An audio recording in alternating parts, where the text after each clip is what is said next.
বুধবার মাথাভাঙা দুটি ব্লকের ফুলবাড়ি গ্রাম পঞ্চায়েতে তৃণমূল অঞ্চল সভাপতি এবং অঞ্চল চেয়ারম্যানের বিরুদ্ধে মিছিল করে তৃণমূলের একাংশ।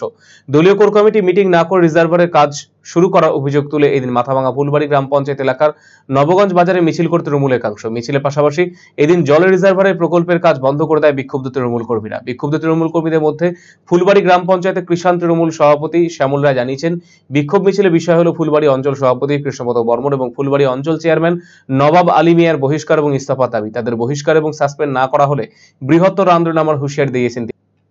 যদিও ফুলবাড়ি গ্রাম পঞ্চায়েত তৃণমূল কংগ্রেসের সভাপতি কৃষ্ণপদ বর্মন তার বিরুদ্ধে ওঠা সমস্ত অভিযোগ অস্বীকার করেছে। গোটা ঘটনায় কটাক্ষ করে বিজেপি কোচবিহার জেলা যুব মোর্চার সাধারণ সম্পাদক প্রশান্ত বর্মন বলেন, তৃণমূল কংগ্রেসের বিভিন্ন এলাকায় গোষ্ঠী কন্দল প্রকাশ্যে এসেছে, এটা নতুন কিছু নয়।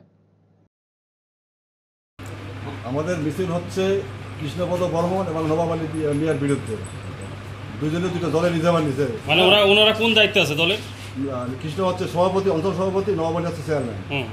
আমাদের কোর কমিটির যে কমিটি আছে, শাখার ফ্রন্টের কমিটি আছে, তাদেরকে না জানিয়ে ওরা কাজ শুরু করছে। তার বিরুদ্ধে আমরা মিছিল। কি কাজ শুরু করেছে ওনারা?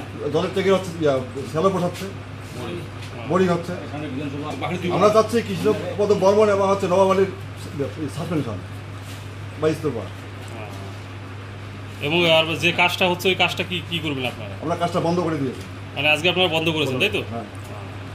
মানে এর পরবর্তীতে আপনাদের কি উদ্যোগ আছে? যদি এটা বন্ধ না হয়, যদি ওরা বেশি বাড়াবাড়ি করে, তাহলে বৃহত্তর আন্দোলন নামবে। পরে মিছিল কে করলো সেটা বলতে পারলাম না। দলীয় পতাকা ব্যবহার করে এটা মিছিলটা যারা করছে তারা বলতে পারবে যে প্রকৃতপক্ষে তারা দল করে কিনা।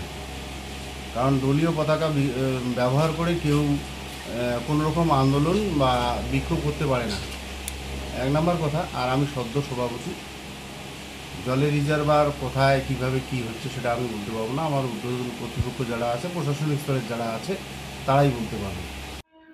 আমি শুনতে পেলাম ফুলবাড়িতে নাকি এরা একে অপরের বিরুদ্ধে লড়ছে। তো সেটা আপনারা জানেন, ফুলবাড়িতে ভারতীয় জনতা পার্টির সাংগঠনিক ক্ষমতা কতটুকু, পঞ্চায়েত নির্বাচনে আপনারা হয়তো দেখেছেন। তো এতে নতুন কিছু বলার নেই। এই দলটাই হচ্ছে দুর্নীতিবাজের দল, এই দলটাই হচ্ছে দুর্নীতি করার মতো দল। তো এরা বিভিন্ন ক্ষেত্রে দুর্নীতিবাজ। তো হয়তো এদের ভাগাভাগি নিয়ে কোনো সমস্যা হচ্ছে, তো এতে নতুন কিছু বলার কিছু নেই।